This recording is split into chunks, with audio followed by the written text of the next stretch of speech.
Oh my God, I can't believe I have to go to work tomorrow. Ugh. I don't want to go to the gym. I have to work out. I don't want to work out. School year is almost starting. Ugh, I just don't want to deal with it anymore. We're walking and talking. We're walking and talking. We're walking and talking.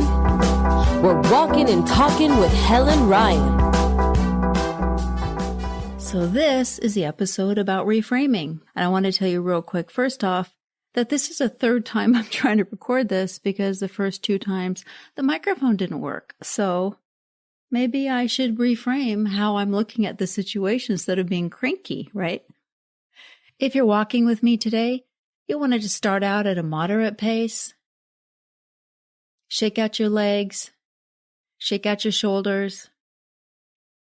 If you're walking inside with me, just start out with little marches in place, and you can always make things harder by doing some knee lifts, pressing your hands above your head, and just kind of finding a good pace inside as well.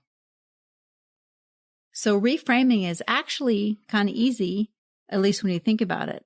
But to do it, it's really hard because you forget sometimes. What is reframing?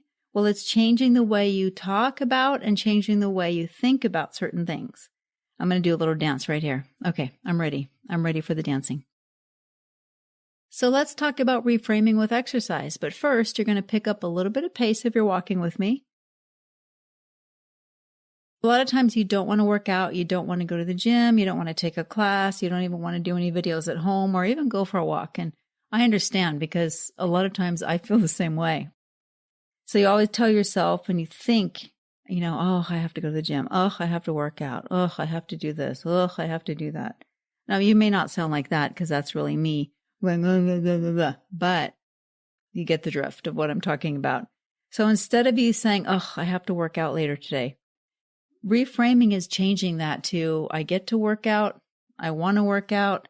And what it is it's looking at the good parts of working out. For example, if you go to the gym, maybe you get to see some people you get to see cool people in class.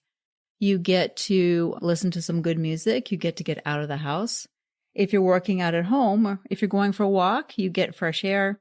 Or if you're walking inside, you get the blood pumping. You get fresh oxygen.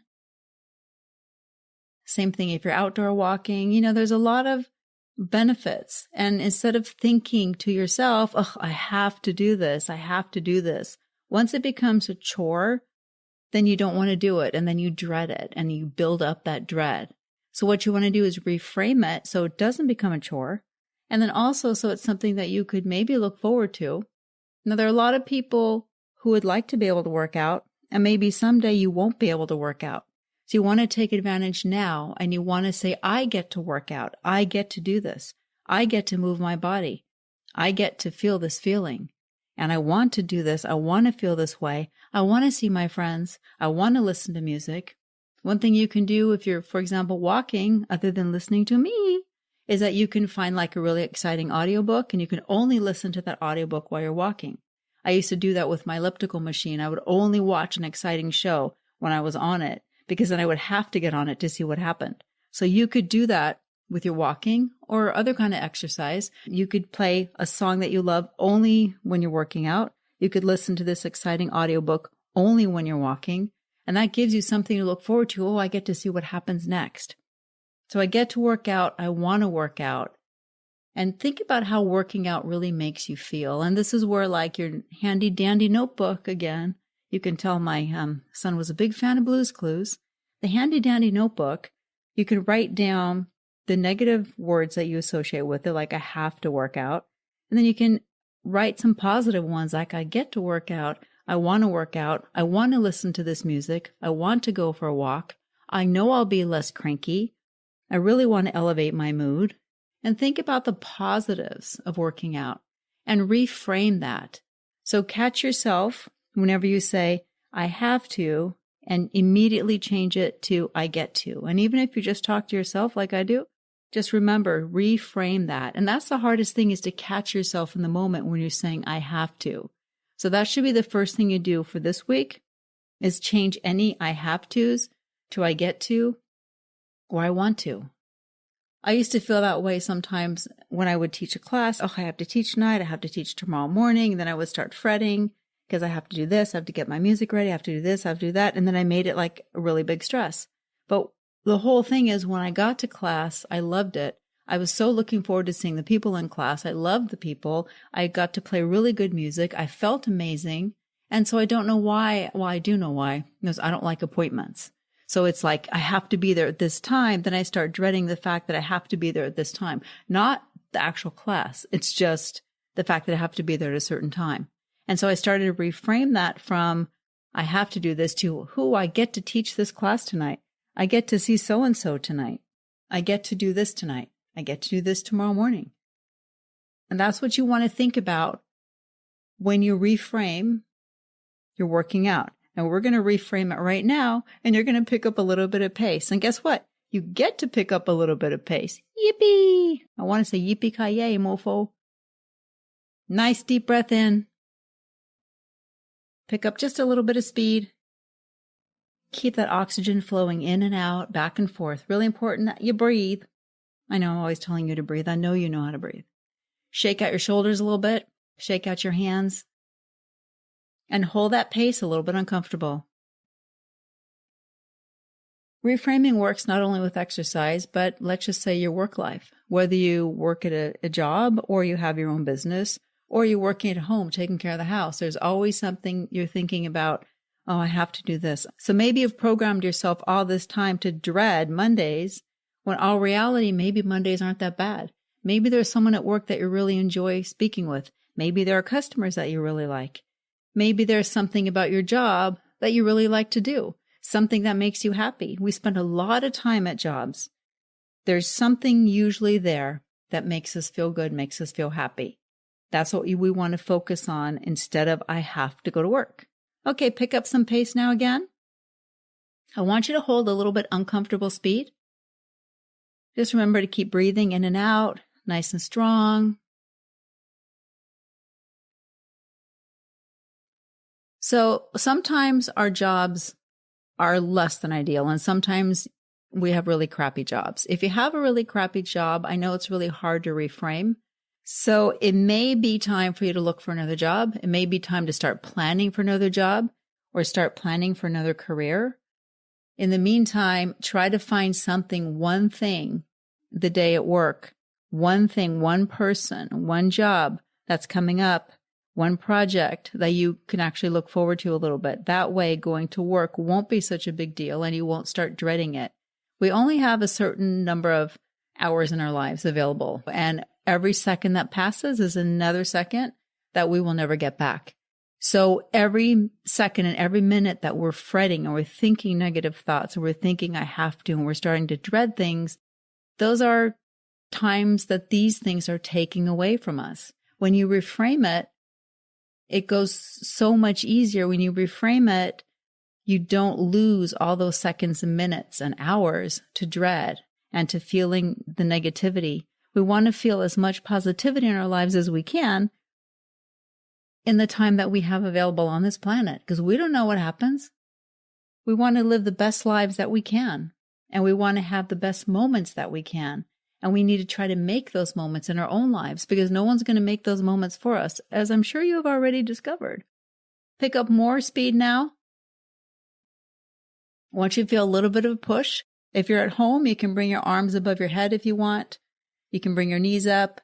If you're walking outdoors, you can start pumping your arms. We're going to do intervals, but not yet. We're just going to go nice and steady and strong right now. We're just going to go steady right now. Deep breath in. Feel a little bit of discomfort and reframe it to like, wow, I feel really great. You don't have to be Little Miss or Little Mr. Sunshine, because no one can be happy 100% of the time. I do have an aunt who's happy like 98% of the time. And even under stress, I've never seen her crack. And I'm like, what are you made of? I want some of that. But the rest of us, mere mortals, we will have bad days. We will have bad moments. We will have bad weeks. And that's okay. And that's normal. But try to find a few moments to reframe, even in those bad moments and those bad times, because it just gives us a little bit of extra impetus, a little bit of extra good feeling, so we don't stay too long in the bad feelings. We're going to go for 1 minute now, and I want you to push it. Strong, steady.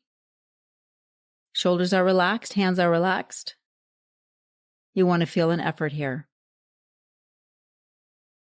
When you have those moments of doubt, or when you have those moments where things aren't going right, or you just feel down, look for the little moments of joy, even if it's watching something that's funny, even if it's thinking back about something that's funny, even if it's calling someone who's funny. I have a cousin I haven't talked to in a long time. Maybe we text back and forth, but we have not had the time to talk on the phone. And we had such a great time. We talked for 2 hours. And we laughed all about our past, all about the mistakes with guys that we've made. We couldn't stop laughing for 2 hours. 10 more seconds. Push it now. So I felt so happy. All the endorphins were flooding my system. And I just felt so much better overall and so much more positive. And slow it down just a little bit, not all the way. We can take something that happened that wasn't that great, or that at the time was pretty bad, but then you talk about it later and you make it into something funny, and you realize just how ridiculous that was at the time and how you might have thought that was normal. And so when you find someone, or you have someone in your life that makes you laugh, go back and rehash some really, really funny moments. You have to laugh, and connecting with people will really help bring your mood up. And that's how you can reframe things, because we took something that was actually kind of negative at the time, but we made it into something really funny, and we could not stop laughing. Okay, one more time, another minute. Pick up your speed, pick up your speed. That's not even a song. I don't even have a song for you today. But I want you to push it now, whether you're inside or outside or upside down. That was the Dr. Seuss book, right? P.D. Eastman, inside, outside, upside down. I spent a lot of time reading to the kids, as you can tell. Not only do I know every lyric to every 80s song ever written, but I probably know every word to every children's book for when my kids were young. 30 seconds. I want you to push it. Stay strong. I know I felt like singing Get Down on It. Remember that? Get down on it. Get down on it. Who was that? Get down on it. Gap Band? I don't know. Okay, 15 seconds. You want to get down? What you going to do? I don't know. You want to get down? I don't know what I'm going to do. 5 more seconds. Push it now, a little bit faster. And now you can slow it down just a little bit. Shake out those hands, but not all the way. Just a little bit slower than you were before. And now we're going to take it into 2 minutes. Just 1 moment. Hold your horsies. Breathe in. Deep, deep, deep, deep. Exhale. Shake out your hands. Shake out your shoulders. Now pick up some more pace and feel push for 2 minutes. Feel the way your body feels when you're moving. Feel the happiness that you get to move, and that your body does what it can do, and that you can move and you can walk. And if you're not walking right now, it's okay. Try to walk a little bit later. But this also goes for food. We always think about, I have to eat healthy. I have to eat salad. I have to eat, vegetables. I have to eat protein. I have to eat that. As much as I love sugar, and I love sugar, and I do eat sugar, I'm trying not to go crazy with it, because when I eat like a bunch of jelly beans, for example, they are the worst, aren't they? Jelly beans make me all like bzzz. I can almost feel like the sugar coursing through my body and almost electrocuting me. And I think about, what is my body doing with all this sugar? How is my body processing all that sugar? So when you think about the foods like you have to eat healthy, think about how your body feels when you eat the wrong foods for your body. Now, again, every body is different. Some people do really well with low carb. Some people do really well with moderate carbs. I'm more of a moderate high carb kind of girl, but excessive sugar doesn't feel good for anybody and for anybody's body. So when you pay attention to how your body's feeling, and then pay attention to how your body feels when you eat healthier, when you eat salads without a ton of dressing, when you eat maybe a delicious vegetable soup with tons of vegetables, when you eat your lean protein, when you get enough of the right nutrients, your body feels pretty good and it starts to feel really amazing. Instead of saying, I have to eat healthy, you want to say, I get to eat healthy. I get to eat this because I'll get to feel good. And slow it down just a little bit. We're going to keep it moderate now, not all the way slow. Make sure you breathe, shake out your hands, relax your face.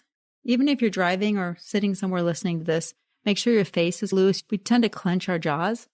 So you can just kind of loosen your jaw a little bit, relax your tongue. People might look at you if you're outside. That's okay. Doesn't matter what they think. Take your little notebook, or I love sticky notes too. Don't you love sticky notes? I love to buy all different colors. I have a thing for office supplies. Even when I was a little girl and I used to go, when my mom had a job and I used to go to her work, and sometimes I would go into the supply room and it would be like, heaven, I'm in heaven. We have office supplies as far as we can see. I can't hit that note. I just love office supplies. I go to Staples, I get really excited, right? Anyway, I digress. Back to the sticky notes.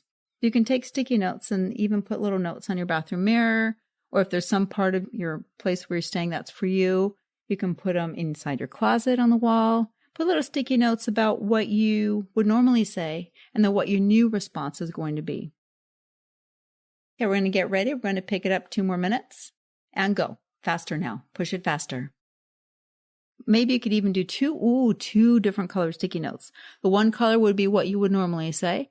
And then the other color would be your new response. So instead of saying, I have to exercise, you can say, I get to see Janet tomorrow. Instead of saying, I have to eat salad, you can say, I get to try this new salad recipe I've been dying to try. Instead of saying, I have to go to work tomorrow, say, I'm going to make a phone call to my favorite client and I'm going to talk to them tomorrow. And just think about the positives. Write down those positives. But it's also important that you take the negatives and write those down, because sometimes we forget that we're trying to catch ourselves saying something negative and you forget what it is that you're trying to monitor yourself for. So if you write it down, you have stickies or in your notebook, whenever you say I have to in a negative way, you can be aware of that. And then you can change that to I get to, I want to try this brand new recipe. I've been dying to try this vegetable lasagna recipe made with cottage cheese and whole grain lasagna noodles. And that will be healthy. Maybe stuffed with spinach. And you can say, oh, I get to try this. I can't wait. I've been waiting to try this recipe. Instead of saying, oh, I have to find something healthy to eat. You get to try something new every day, something new every week. So that is what reframing is all about. And it's really easy on paper, but it's not so easy in real life. Okay, and slow it down just a little bit now, because we're not aware of what we're saying. Now, one time I did this, and I don't recommend you do this. I'm not a psychologist. I'm not a psychiatrist. This was like my own aversion therapy I was trying a few years ago. And I had this one negative thought that kept popping up into my head. So I took a rubber band, not tight, just a regular rubber band, put it around my wrist. And every time that thought popped into my head, I would snap the rubber band. And I did not realize how many times I thought that negative thought because I kept snapping that rubber band, not really hurting myself, but just a little tick, tick, tick, tick like that. So maybe what would be really cool is if you just go get like a bunch of quarters and then you have a little glass jar or whatever. Every time you have a negative thought about certain things, throw a quarter in the little glass jar. Then you can really see how many times you think negatively about one specific thing. Okay, now we're going to pick it up faster, but we're going to go 30 seconds on, 10 seconds off, a couple of times through that cycle. Get ready, deep breath in, and push it now. I want you to really go hard. Pump your arms. Take big, long steps. If you're outside and you get to a light, keep marching, walk around in circles, wait till that light changes. In your house, lift those knees, pump your hands up to the ceiling. Just keep moving. Okay, you got 8 seconds. Breathe. And slow it down. We're only going to have about a 10-second break. And we're going to pick up again. Ready? And go. Feel your body moving. Feel how it feels to make this effort. And recognize what an effort feels like in your body. And then give yourself a little smile. I know it's weird, but you know what? Giving yourself a little smile does amazing things for your outlook. Okay, we've got about 10 more seconds. I wasn't guessing. I just couldn't see the little timer thing. Okay, 5 more seconds. Smile. And slow it down a little bit. We're going to do that 2 more times. Get ready and go. I want you to go fast. I want you to go hard. Or if there's stairs, go up and down those stairs. Really feel the work. But reminding yourself about the words you want to change, that's the important part. That's the first step towards changing. Like the conversation with my cousin, we reframed our disasters in life with guys. We reframed them into something funny. Slow it down. Get ready. One more time. It's like when the kids and I were traveling, pick up that pace, and something would happen, and then I would laugh about it. Inside, I was like, oh my God, I can't believe that. I'd be like, oh, I have to do that. But then I just kind of made it into something funny because I was determined not to be negative like I was when I was here, because it was a long time I was really negative. I had a really, really negative roommate. So I would be negative also. We feed on each other's negativity. Get ready to slow it down. One more time. Get ready. We got about 5 more seconds. And push it fast right here, 30 seconds, and push hard.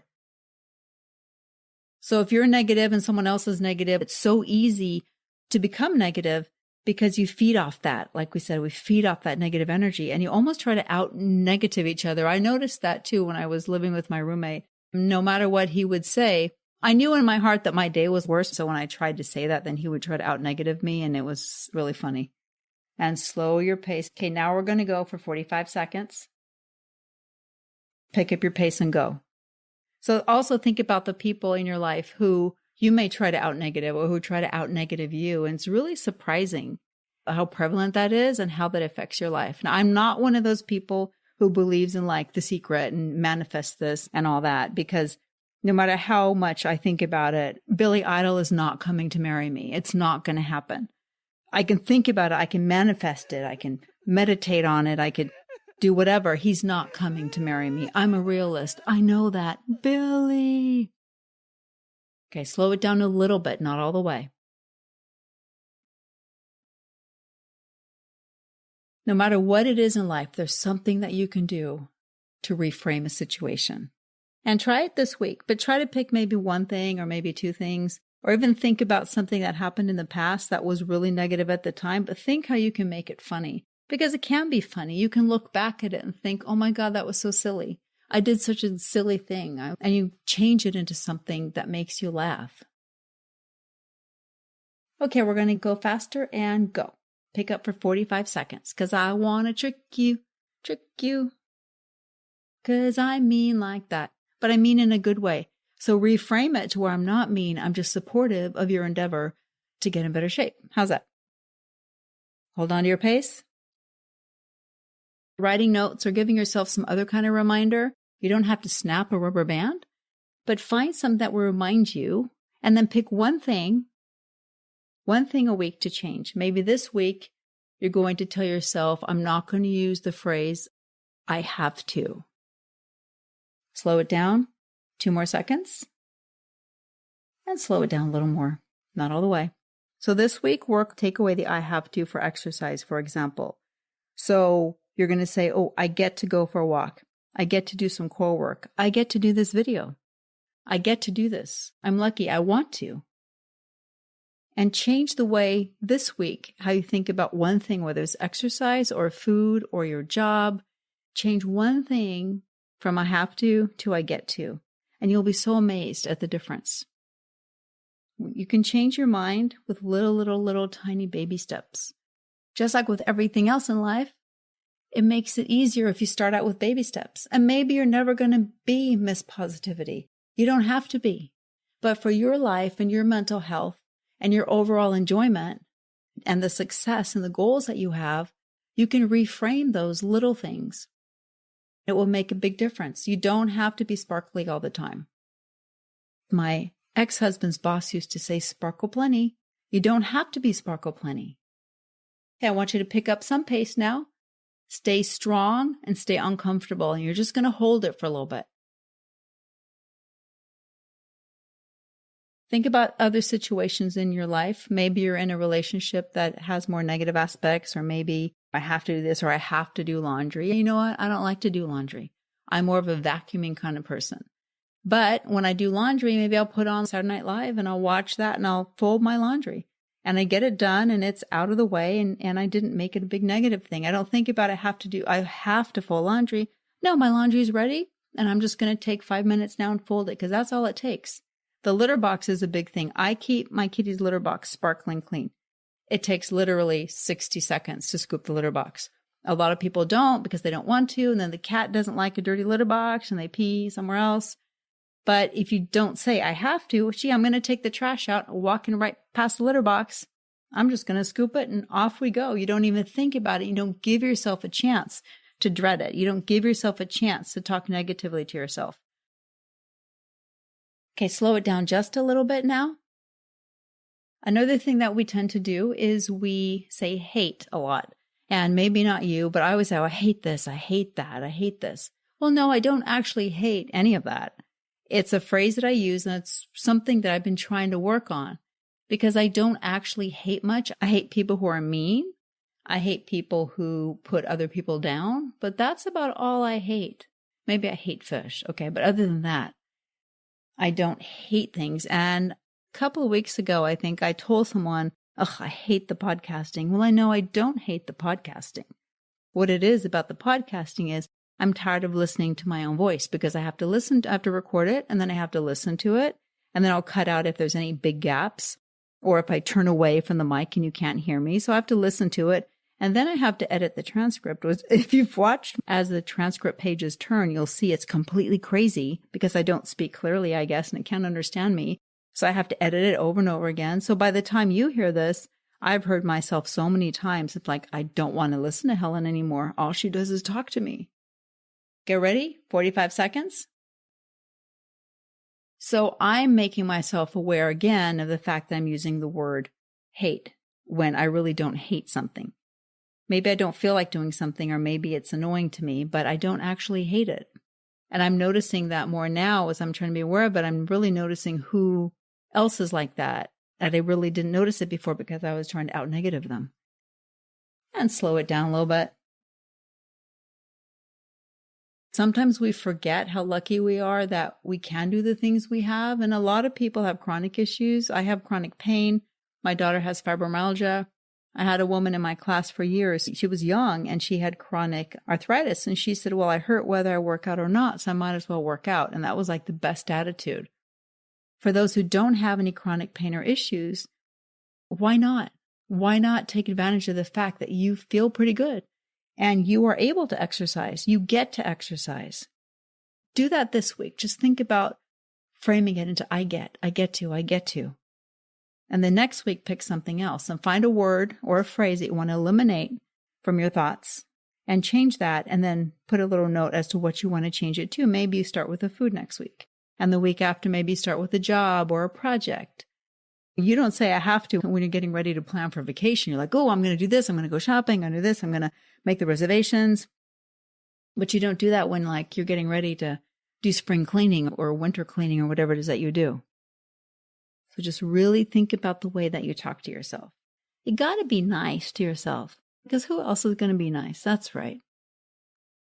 Slow it down just a little bit more. So this episode number 8, this is a big episode because many podcasts fold after episode 7. This is episode 8. We're going to celebrate good times. Come on. Don't you hate that song? I just did it. Did you see what I did? I did it. I actually do not like that song, but I sing it anyway. Why? I don't know. It's ingrained in my brain.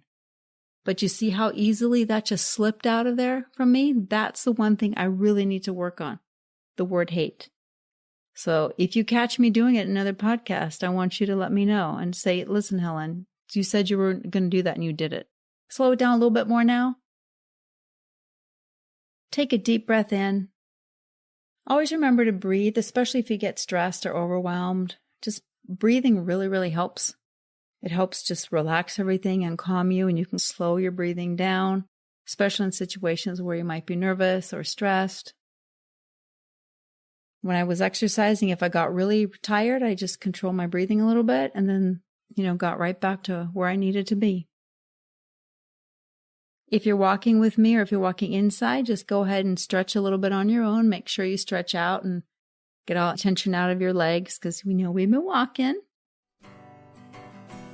Hey, here's an episode 8 bonus. Listen how other people around the world reframe.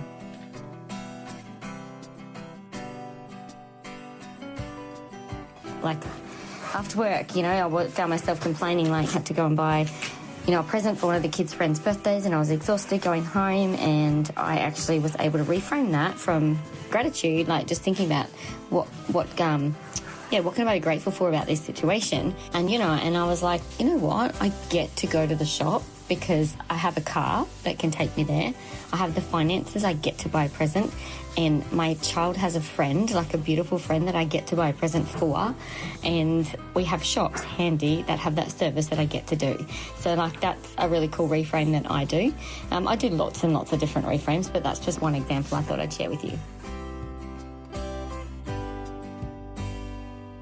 My suggestion for turning negatives into a positive is to ask myself, is the negative that I'm thinking actually true? Do I have any evidence to tell me that it's true? Do I have any evidence to back it up that what I am feeling and what I am thinking is actually true?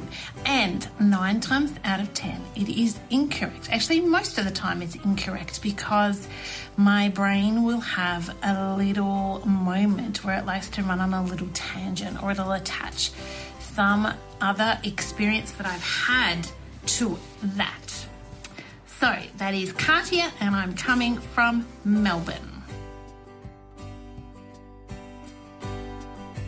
I had a girl the other day and someone sent her a very, very nasty message. It was someone she'd been friends with for a long time, and she said all sorts of hurtful things, you know, and she was devastated.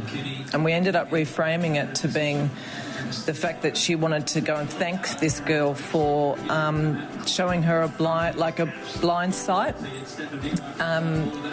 because she could have gone on for ages not realising that she was attracting that type of person. So it was a real enlightening moment for her, and made that letter just one of the best things that could have happened. All right, that's my thing. Love ya. Bye.